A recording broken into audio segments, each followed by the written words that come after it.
বীরভূম জেলার ইলামবাজারের সংগঠনকে গ্রামীণ স্তরে আরও শক্তিশালী করতে মঙ্গলবার ব্লক কিষাণ কংগ্রেসের উদ্যোগে এক গুরুত্বপূর্ণ কর্মী বৈঠক অনুষ্ঠিত হয়। সভায় কংগ্রেস কর্মী সমর্থকদের পাশাপাশি সাধারণ মানুষেরও উল্লেখযোগ্য উপস্থিতি ছিল। বৈঠকের অন্যতম আকর্ষণ ছিল দলবদল কর্মসূচি, যেখানে প্রায় 150টি পরিবারের সদস্যদের হাতে কংগ্রেসের দলীয় পতাকা তুলে দিয়ে আনুষ্ঠানিকভাবে দলে স্বাগত জানানো হয়। সভায় সভাপতিত্ব করেন দিস্তার আলী। উপস্থিত ছিলেন রাজ্য কিষাণ কংগ্রেসের সভাপতি তপন দাস, বীরভূম জেলা কংগ্রেস সভাপতি সৈয়দ বাদশাহ এবং ইলামবাজার ব্লক যুব কংগ্রেস সভাপতি শেখ মহিবুল, জেলা কিষাণ কংগ্রেসের সহ সভাপতি শেখ নাজিম উদ্দিন সহ অন্যান্য জেলা নেতৃত্ব। বক্তারা আগামী দিনে বীরভূমে কংগ্রেসের সাংগঠনিক ভিত্তি আরও মজবুত করার লক্ষ্যে কর্মীদের দিক নির্দেশনা দেন।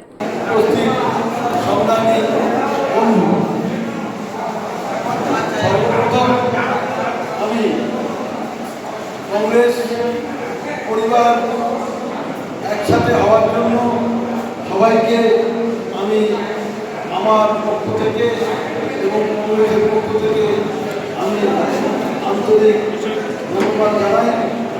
আমি তার আগে এখানকার নেতৃত্ব নাম্বার নিয়ে ডিস্ট্রিক্ট কংগ্রেসের সভাপতি সম্মানীয় অভিজিৎ বাবুর কাছে এটা জমা দেবেন।